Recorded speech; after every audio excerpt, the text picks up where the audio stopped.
إنه من سليمان إنه من سليمان وإنه بسم الله الرحمن الرحيم. بسم الله الرحمن الرحيم. Assalamualaikum warahmatullahi wabarakatuh. Alhamdulillah wassalatu wassalamu ala rasulillah wa ala alihi wa sahbihi wa mawalah wa la hawla wa la quwata illa billahi wa ba'du. Qala Allahu azza wa jalla ya ayyuhalladzina amanu taqullaha haqqa tuqatih wa la tamutunna illa wa antum muslimun. Wa qala sallallahu alaihi wa ala alihi wasallam man salaka tariqan yaltamisu fihi ilma sahhalallahu bihi tariqan ilal jannah.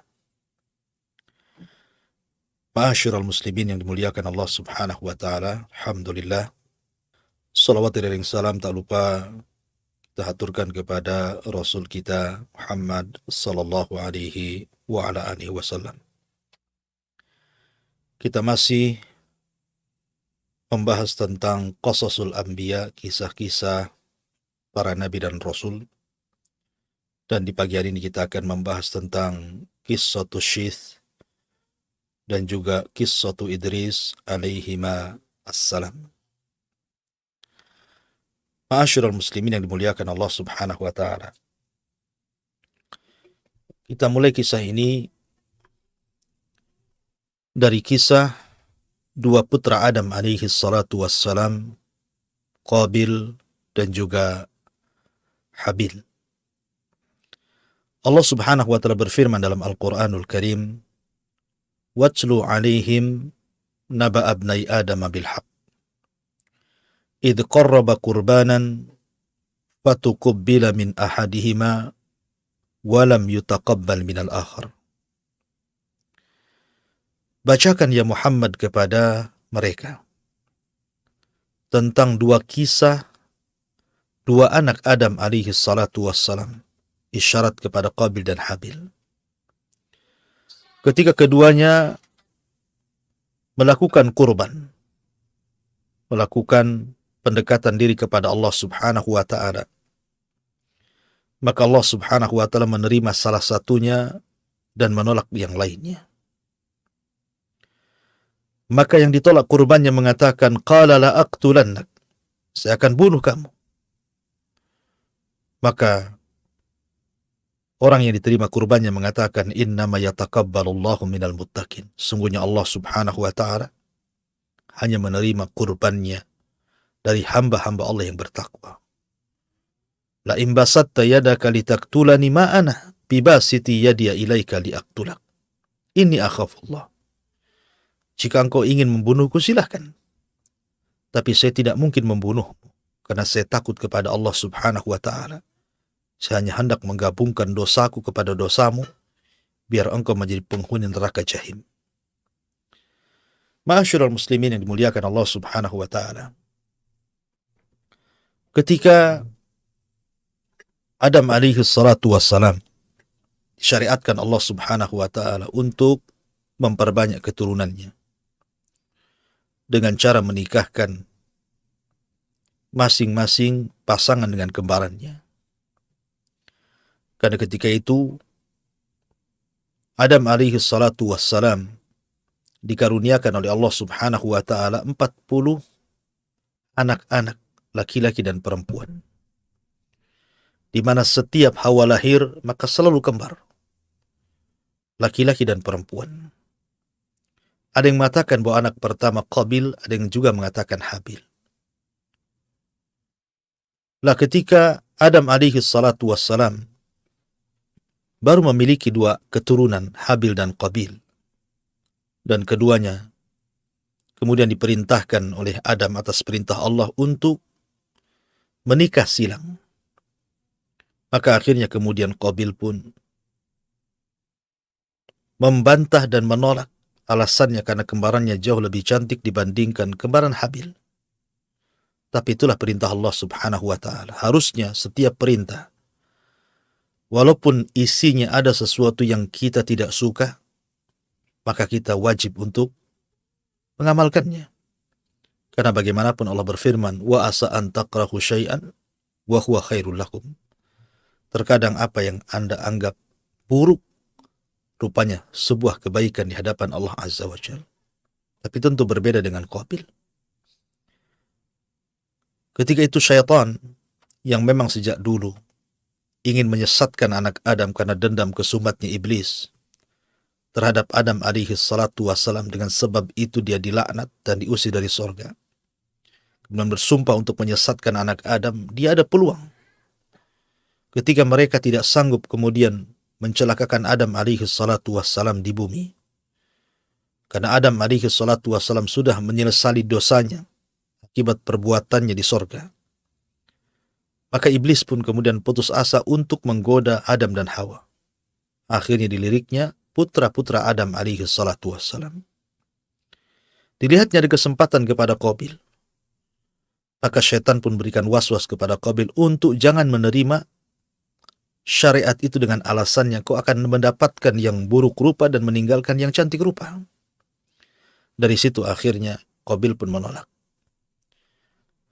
Lah kemudian Adam alaihi salatu wassalam memberikan syarat untuk keduanya berkurban. Siapa yang diterima kurbannya maka dia berhak mengambil pasangannya. Maka berkurbanlah keduanya, yang satu dengan seekor kambing yang sangat sehat, besar, indah, yang satu dengan buah-buahan.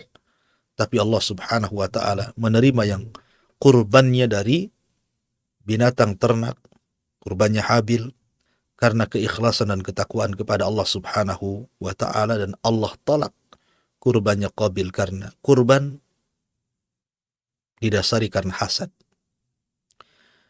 Akhirnya setelah kemudian Allah Subhanahu wa Ta'ala menerima korbannya Habil, harusnya Habil berhak untuk mendapatkan kembaran Qabil.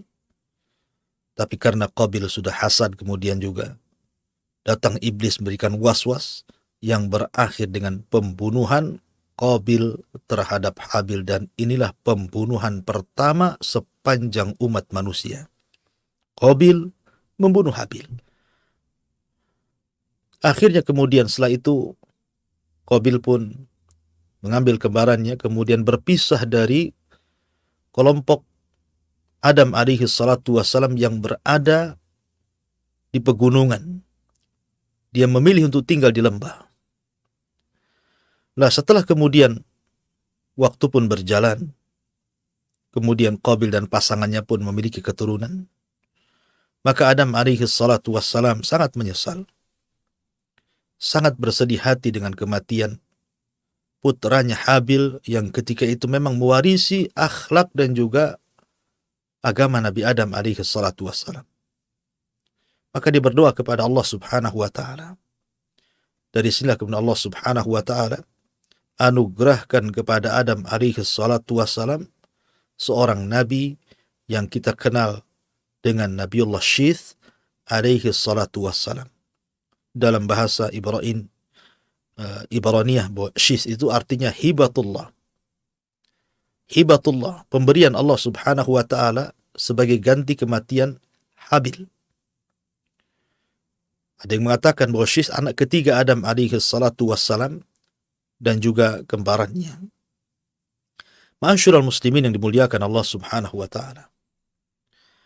Lah Nabiullah Syith alaihi salatu wassalam dididik oleh Adam alaihi salatu wassalam betul-betul dengan didikan agama. Diarahkan dengan arahan-arahan baik. Diajarkan akhlak-akhlak mulia. Karena Adam alaihi salatu wassalam sudah melihat bagaimana salah satu putranya Qabil yang membelot dari ajarannya. Tapi ingat sekali lagi, zaman itu belum ada penyimpangan akidah. Baru sebatas penyimpangan terhadap akhlak dan juga terjadi pembunuhan. Tapi mereka masih mentauhidkan Allah Azza wa Jalla. Nah, Syith alaihi salatu wassalam, dialah yang kemudian membimbing kaumnya Adam alaihi salatu wassalam menggantikan posisi ayahnya Adam alaihi salatu wassalam untuk membimbing umat ini. Lah ketika kerusakan yang luar biasa terjadi pada kabilahnya Qabil yang berada di lembah, karena juga tidak ada seorang nabi yang diutus kepada mereka. Mereka menolak ajaran ayahnya Adam alaihi salatu wassalam. Maka anak keturunan dan kaumnya Qabil pun menjadi rusak. Bahkan di antara kemungkaran yang disebutkan oleh Abdullah bin Abbas radhiyallahu anhuma ketika mentafsirkan ayat wala tabarrujna tabarrujal jahiliyatil ula, dan hendaklah seorang wanita jangan bersolek seperti bersoleknya wanita-wanita jahiliyah. Abdullah bin Abbas radhiyallahu anhuma mentafsirkan bahwa salah satu tafsirnya mengatakan bahwa ayat ini isyarat kepada dua kaum di zaman Nabiullah Adam alaihi salatu wassalam. Pertama, kaum Adam alaihi salatu wassalam yang berada di perbukitan. Dan yang kedua, kaumnya Qabil yang berada di lembah. Lah kaumnya Qabil yang ada di lembah ini rusak. Karena tidak ada yang menasihati mereka. Apalagi Mang Qabil sendiri akhlaknya tidak baik. Maka mulailah mereka tabarruj. Mereka suka bersolek. Kehidupan mereka rusak. Dan inilah awal tabarruj dalam umat manusia. Kaumnya Qabil. Mereka suka telanjang. Mereka suka menampakkan aurat. Berbeda dengan kaum Adam alaihi salatu wassalam yang dibimbing oleh Syith alaihi salatu wassalam yang berada di perbukitan. Mereka diarahkan untuk tidak tabarruj. Mereka diarahkan untuk menutup aurat mereka, berakhlak dengan akhlak yang baik. Dan diajarkan aturan-aturan agama dan ibadah kepada Allah subhanahu wa ta'ala. Sampai suatu ketika, Iblis melihat peluang lagi. Setelah meninggalnya Adam alaihi salatu wassalam, kemudian berkembangnya kaum Qabil itu, Iblis datang. Menyerupai seseorang, kemudian ingin bekerja di salah satu kebun dari salah satu kaumnya Qabil yang ada di lembah tadi. Kemudian mulailah Iblis mengajarkan kepada mereka musik-musik dan juga lagu-lagu yang tidak ada faedahnya untuk memalingkan di jalan Allah subhanahu wa ta'ala. Maka diciptakanlah sebangsa seruling. Kemudian ditiupnya. Makanya kemudian Nabi SAW mengatakan bahwa mizmar, seruling itu adalah suara syaitan. Ya. Maka kemudian setelah mereka diajari musik-musik, suatu ketika mereka mengadakan Id, perayaan. Kemudian mulailah mereka meniup seruling. Memulai memainkan musik, dan inilah musik pertama yang terjadi di alam semesta. Lah rupanya suara musik itu lantang sampai kemudian terdengar ke perbukitan. Lah kaum Syith yang terdidik dalam akhlak, kemudian mereka merasa bising dan penasaran. Akhirnya satu dua anak muda pun mengintai ada apa sebenarnya. Dan ketahuilah bahwa kata Abdullah bin Abbas radhiyallahu anhuma bahwa perempuan kaumnya Qabil itu cantik-cantik, tetapi laki-lakinya kurang tampan. Tetapi sebaliknya kaumnya Syith alaihi salam, laki-lakinya tampan-tampan, tetapi wanitanya kurang cantik. Maka ketika beberapa anak muda kemudian mengintai ada apa dan suara apa aneh, mereka tidak pernah mendengar musik sebelumnya. Ketika dilihat kemudian ada pesta yang sangat besar, dan laki-laki dari kaum Syith ini melihat kemolekan, kecantikan wanita-wanita kaum Qabil, akhirnya mereka tertarik dan menghabarkan kepada anak-anak muda yang lainnya. Setelah ceritakan, akhirnya mulailah mereka turun. Kemudian mereka bertatap muka antara wanita-wanita kaum Qabil yang cantik-cantik dengan laki-laki kaum Syith yang tampan-tampan. Mulailah kemudian mereka saling menyukai, berikhtilat, dan berakhir dengan perzinahan. Dan inilah perzinahan pertama yang terjadi di alam semesta. Jadi banyak kemungkaran di situ. Terjadi pembunuhan, terjadi tabarruj, sampai kemudian munculnya musik pertama di alam ini, sampai akhirnya kemudian terjadi perzinahan. Makanya zina itu tidak lepas daripada musik, tidak lepas daripada khamar, dan tidak lepas daripada ikhtilat. Ma'asyiral muslimin yang dimuliakan Allah Azza wa Jalla. Maka semakin banyaklah anak-anak muda dari kaum Sis yang kemudian bergabung melakukan maksiat dengan gadis-gadis kaumnya Qabil. Dan itu keberhasilan iblis, karena kerusakan apapun pasti di belakangnya iblis. Kerusakan apapun.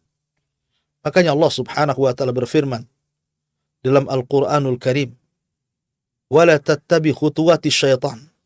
Janganlah kalian mengikuti langkah-langkah syaitan. Karena syaitan itu dalam menggoda terkadang tidak langsung membuat langkah-langkah mulai dari yang kecil dan berakhir dengan yang besar. Lah Syis alaihi salatu wassalam diutus oleh Allah Subhanahu wa taala untuk menjadi nabi pertama setelah Adam alaihi salatu wassalam. Lah Syis ini berusaha untuk mendakwai kaumnya. Karena bagaimanapun ada yang mengatakan bahwa Syis sebagai bentuk bahwa diangkat dia menjadi nabi dan rasul. Maka dalam sebuah hadis Nabi SAW mengatakan unzila ala Syis khamsuna sahifatan. Diturunkan kepada Nabi Allah Syis 50 sahifah, lembaran yang isinya ajaran-ajaran kebaikan, yang isinya adalah ajaran-ajaran akhlak dan cara beribadah kepada Allah Subhanahu wa taala. Makanya sebelum Adam alaihi salatu wassalam meninggal dunia, Adam mengajarkan Nabi Allah Syis tentang amalan-amalan kebaikan yang dilakukan di siang hari dan amalan-amalan kebaikan yang dilakukan di malam hari. Sampai akhirnya turun kepada Syis sahifah. Ada yang mengatakan bahwa Allah Subhanahu wa taala menurunkan kitab dari langit kepada para nabi dan rasul itu jumlahnya 104. Yang 4 ma'ruf. Ada Taurat, ada Zabur, ada Injil, ada Al-Quran. Tetapi yang 100 ini tidak diketahui namanya, hanya sekedar kalimatnya suhuf. Suhuf itu artinya lembaran-lembaran. Seperti Zabur sendiri sebenarnya lembaran-lembaran. Zabur itu kan tidak tebal. Hanya beberapa lembaran saja. Yang kemudian menjadi tarannum, menjadi sebuah bait-bait syair yang kemudian selalu dilantunkan oleh Nabiullah Daud alaihi salatu wassalam sampai suaranya luar biasa. Karena Daud memiliki suara yang sangat indah sampai suaranya diikuti oleh gunung-gunung dan juga burung-burung. Lah sahifah itu lembaran-lembaran. Lah dari 100 lembaran itu 50 lembar diberikan kepada Nabiullah Syis alaihi salatu wassalam. Kemudian yang 30 lembar nanti akan sampai kisahnya diberikan kepada Idris alaihi salatu wassalam.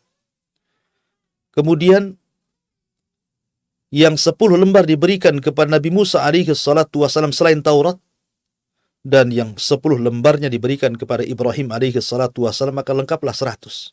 50 kepada Syis, 30 kepada Idris, 10 kepada Musa, dan 10-nya lagi kepada Ibrahim alaihi salatu wassalam. Dan Al-Quran mengisyaratkan inna hadha lafi suhufil ula suhufi Ibrahim wa Musa. Sesungguhnya Al-Quran ini terkandung isi suhuf-suhuf terdahulu. Suhufnya Syis, suhufnya Idris, termasuk juga suhufnya Ibrahim dan juga suhufnya Musa. Nah, Syis ini diberikan suhuf, 50 lembar suhuf, untuk menjadi pedoman dan undang-undang kaumnya untuk mengikuti ajaran Nabi Allah Adam alaihi salatu wassalam, ajaran tauhid, hanya menyembah Allah Subhanahu wa taala, mengajarkan akhlak, mengajarkan akidah, mengajarkan muamalah dan begitu seterusnya. Lah ketika banyak anak-anak muda kaumnya kemudian turun dan bergabung dengan kerusakan yang ada di kaumnya Qabil, maka Syis berusaha untuk mendakwai mereka untuk kembali ke jalan Allah Subhanahu wa taala.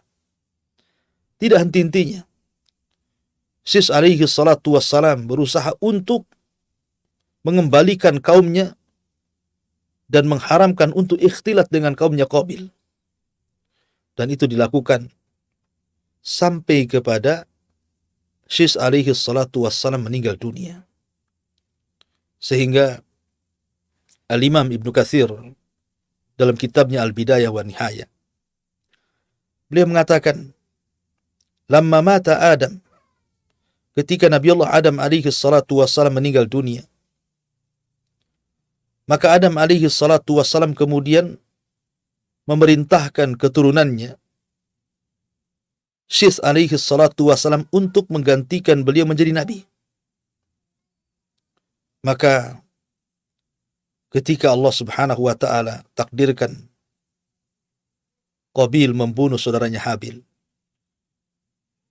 maka kemudian sebagai pengganti Habil adalah Syis alaihi salatu wassalam.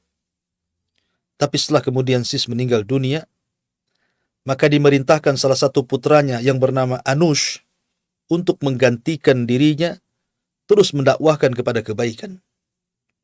Kemudian setelah Anush meninggal dunia, maka kemudian Anush pun mewasiatkan putranya Qainan untuk melanjutkan perjuangan kakeknya Syis dan Adam untuk menyeru manusia kepada kebaikan. Kemudian setelah Qainan meninggal dunia, maka Qainan pun kemudian mewasiatkan kepada putranya yang bernama Mahlail, yang konon kata Imam Ibnu Katsir, Mahlail ini orang-orang Persia menganggap dia adalah Malikul Aqalim Sab'ah, raja yang menguasai 7 iklim. Dan dia orang yang pertama kali menebang pohon. Bahkan dialah yang kemudian membangun negara yang disebut dengan Babil. Bahkan ada yang mengatakan dialah yang mengumpulkan para tentara untuk melawan dan berperang melawan iblis dan tentaranya.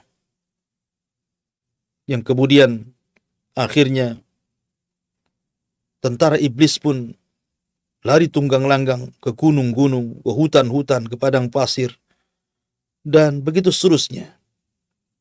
Lah ketika Mahlail kemudian meninggal dunia, maka kemudian dia wasiatkan kepada putranya yang dikenal dengan Idris alaihi salatu wassalam. Dan dia nabi yang ketiga setelah Adam, kemudian Syith, kemudian Idris alaihi salatu wassalam, yang dikenal namanya adalah Khanuh ibn Mahlail ibnu Qainan ibn Anush ibn Syith ibn Adam alaihi salatu wassalam. Ma'asyiral muslimin yang dimuliakan Allah subhanahu wa ta'ala, Allah subhanahu wa ta'ala memang tidak menyebutkan tentang kisah Syith dalam Al-Quranul Karim. Tapi ada isyaratnya dalam hadis Nabi SAW sebagaimana yang tadi saya sebutkan. Berbeda dengan Idris. Idris alaihi salatu wassalam disebutkan dalam Al-Quran. Allah subhanahu wa ta'ala berfirman dalam surah Maryam, Wadkur fil kitabi Idrisa innahu kana siddiqan nabiyya. Ceritakan wahai Muhammad, fil kitabi Idris, di dalam Alkitab Al-Quran ini tentang kisah Idris alaihi salatu wassalam.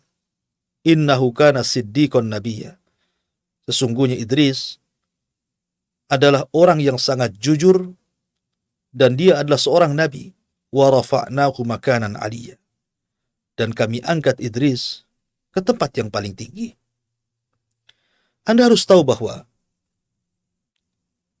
Allah subhanahu wa ta'ala ketika mengutus para nabi dan rasul itu cukup banyak berdasarkan hadis Abi Dzar yang bertanya kepada Nabi SAW tentang jumlah para nabi dan juga jumlah para rasul.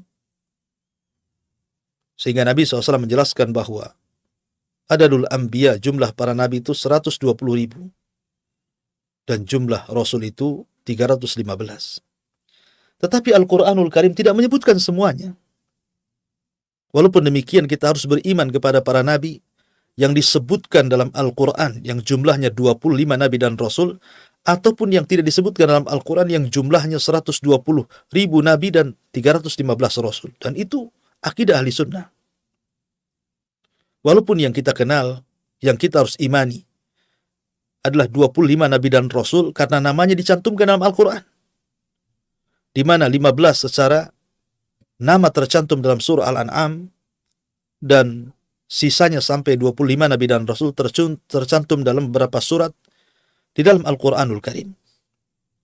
Lah para nabi ini ada yang dikisahkan secara utuh, detail, lengkap, seperti kisahnya Nabi Musa alaihi salatu wassalam, dan itu kisah terbanyak sampai Allah sebutkan 133 lebih tentang kisah Nabi Musa dalam Al-Quran.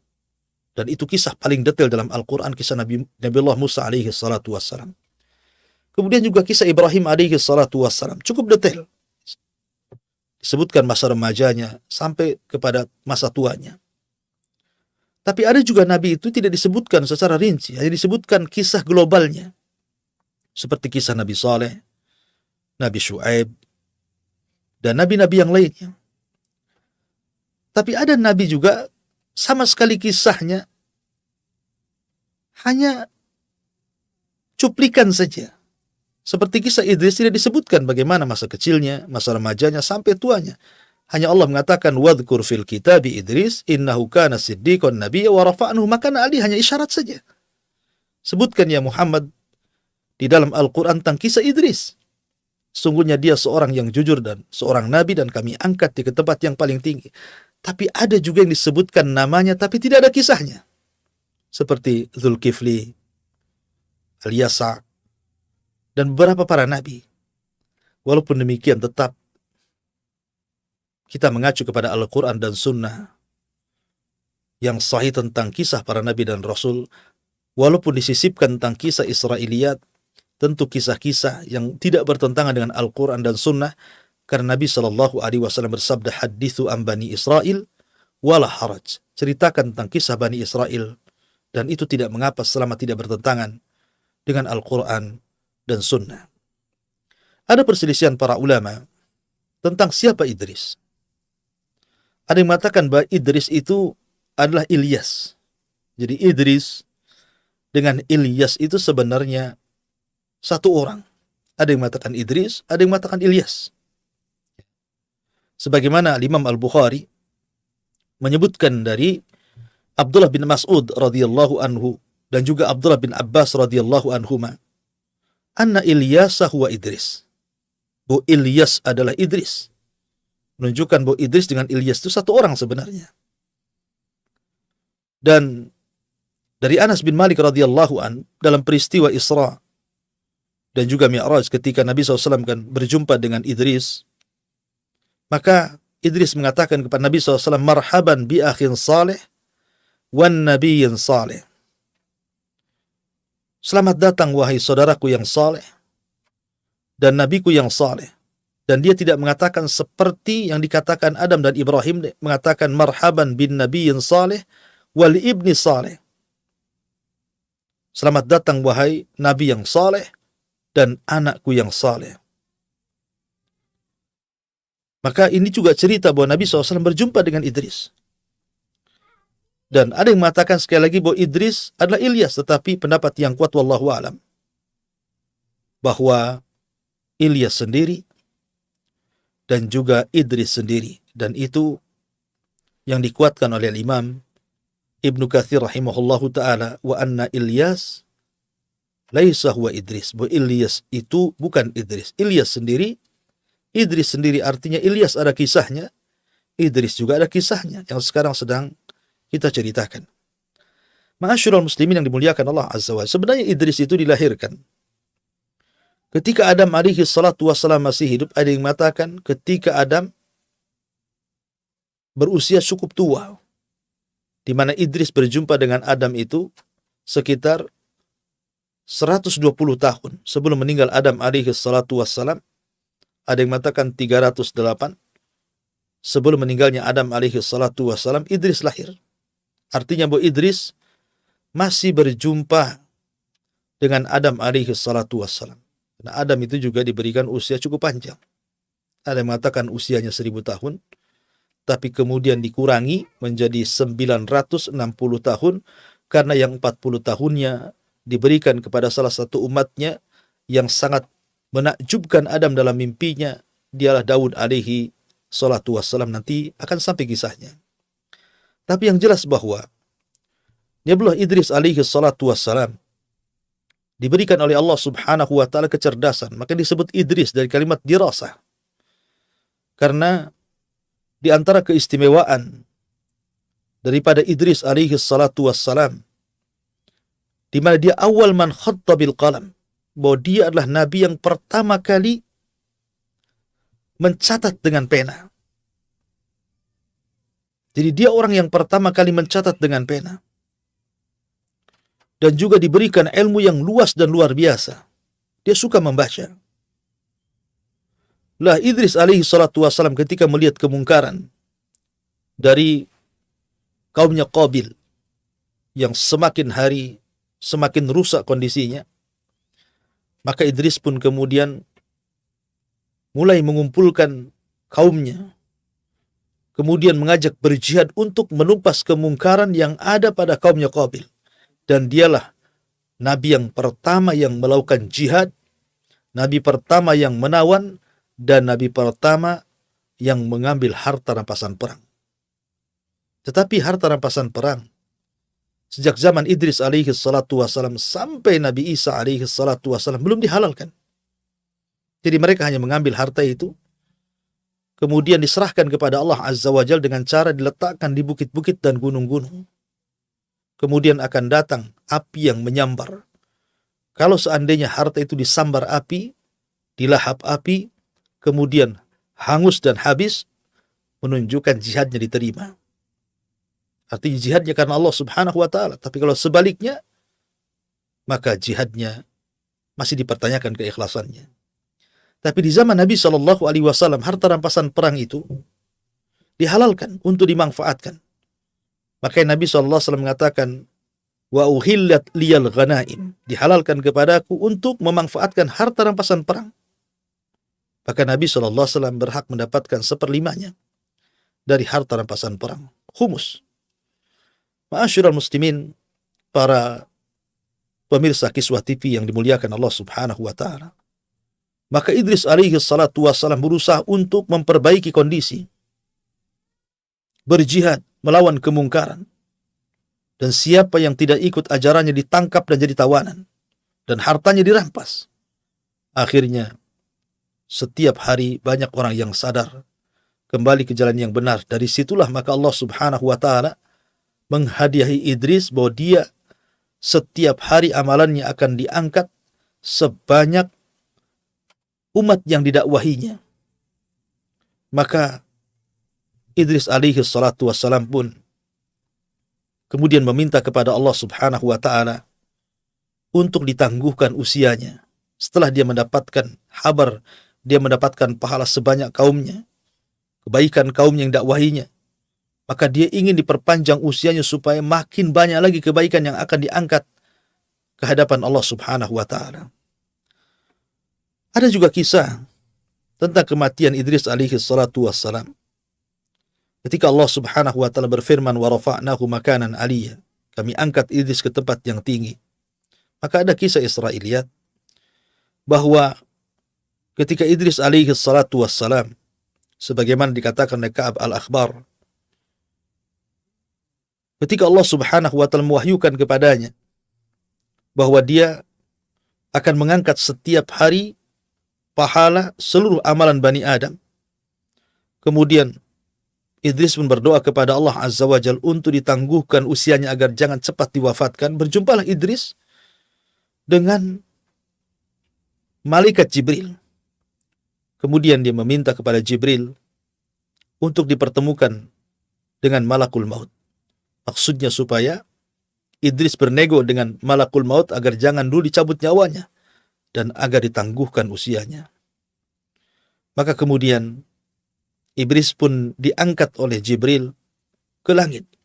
Kemudian sesampainya di langit yang keempat, tiba-tiba malakul maut sudah menunggu di situ. Jibril pun heran kenapa malaikat maut sudah ada di situ. Maka Jibril bertanya, kenapa engkau sudah di sini? Maka Malakul Maut mengatakan bahwa Allah memerintahkan aku untuk mencabut nyawa seorang manusia di langit ini. Aku pun heran, mana ada manusia di sini? Rupanya di situ ada Idris yang dibawa oleh Jibril. Subhanallah. Idris ingin meminta tangguhan usia, sementara Malakul Maut diperintahkan Allah untuk mencabut nyawa Idris. Itulah kematian. Apabila datang kematian, maka tidak ada yang mampu mencegahnya. Walaupun kita berusaha untuk membentengi diri kita, rumah kita, tetap saja.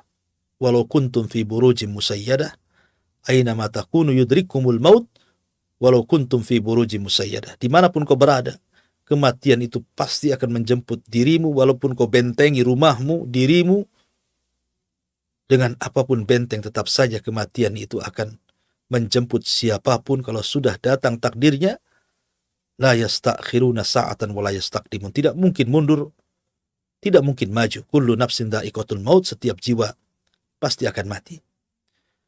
Ada yang mengatakan seperti itu, bahwa Idris meninggal di langit keempat. Dan itu makna ayat wa rafa'nahu makanan aliyya, dan kami angkat Idris ke tempat yang tinggi. Tapi ini kisah Israiliyat. Tapi ada juga yang mengatakan bahwa Idris tidak meninggal di langit. Idris meninggal di bumi. Karena semua manusia meninggal di bumi. Sebagaimana Adam alaihi salatu wassalam diturunkan dari sorga, supaya dia meninggal di bumi. Adapun Isa alaihi salatu wassalam diangkat ke langit. Dia akan diturunkan kembali di akhir zaman dan akan meninggal di bumi. Jadi semua manusia akan meninggal di bumi. Tidak ada satupun manusia akan meninggal di langit. Tapi ini masalah khilaf para ulama. Tapi yang jelas bahwa kisah Nabi Syith dan kisah Nabi Idris alaihi salatu wassalam, kedua nabi ini berusaha untuk memperbaiki kaumnya. Memperbaiki bagaimana umatnya kembali ke jalan Allah Subhanahu wa ta'ala. Namun perlu dicatat bahwa di zaman itu belum ada penyimpangan akidah sama sekali. Belum ada. Jadi penyimpangan mereka itu hanya melakukan dosa besar. Pembunuhan, kemudian perzinahan, kemudian munculnya alat-alat musik, ya, kemudian juga menampakkan aurat, ikhtilat, dan yang semacamnya.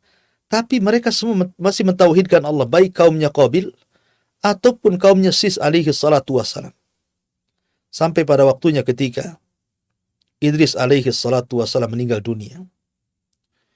Dan Idris ajarannya masih dipegang oleh anak turunannya.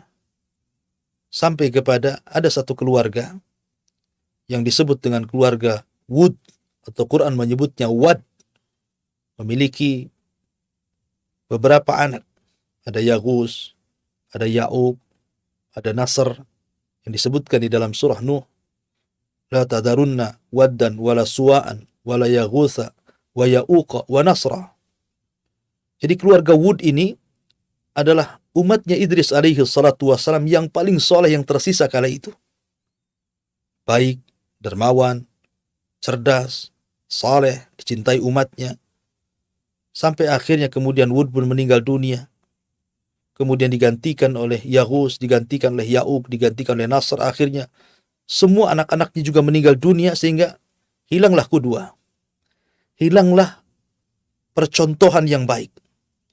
Mulailah akhirnya syaitan datang kembali, membisikkan kepada generasi pertama yang merupakan murid-muridnya keluarga Wud, dan mengatakan, kenapa kalian tidak membuat patung? Ambil batu, kemudian pahat, buat semacam berhala, ya, gambarlah mereka, supaya kalian diingatkan dengan kebaikannya. Maka mulailah generasi pertama mereka membuat patung. Dan inilah pembuatan patung pertama. Tapi belum disembah. Kemudian datang generasi kedua. Kata syaitan, kenapa kalian tidak memproduksi banyak-banyak? Letakkan di rumah-rumah kalian. Supaya tidak ada satu rumah pun kecuali ada patungnya orang saleh. Buatlah patung yang sedang sujud, yang sedang ruku, yang sedang bersedekah. Supaya kalian terangsang untuk melakukan ibadah. Sampai datang generasi ketiga, keempat yang tidak mengetahui kenapa generasi pertama buat patung. Akhirnya kemudian setan pun mendatangi mereka dan mengatakan, aku hidup di zaman bapak dan kakek kalian. Sesungguhnya mereka membuat patung ini agar kalian menyembahnya. Maka terjadilah kesyirikan pertama setelah Idris alaihi salatu wassalam, itu pun setelah asyratu qurun, setelah 1000 tahun dari zaman Adam alaihi salatu wassalam sampai akhirnya diutus kepada mereka seorang nabi yang merupakan rasul pertama di dunia, Nabi Nuh alaihi salatu wassalam. Dan nanti akan kisahnya, karena Nuh ini cukup panjang kisahnya. Jadi terjadinya kesyirikan itu setelah 1000 tahun. Ya, setelah Idris alaihi salatu wassalam meninggal dunia, kemudian muncul murid-muridnya memiliki murid-muridnya lagi, sampai akhirnya kepada keluarga Wud. Inilah orang soleh terakhir yang meninggal, yang akhirnya kemudian dibuat patung dan berhala, kemudian generasi setelahnya menyembahnya, dan inilah kesyirikan pertama yang terjadi di alam semesta sampai diutus kepada mereka Nabi Allah Nuh alaihi salatu wassalam. Wallahu a'lam bishawab. Ini di antara kisah Nabi Allah Syith dan juga Idris alaihi wassalam.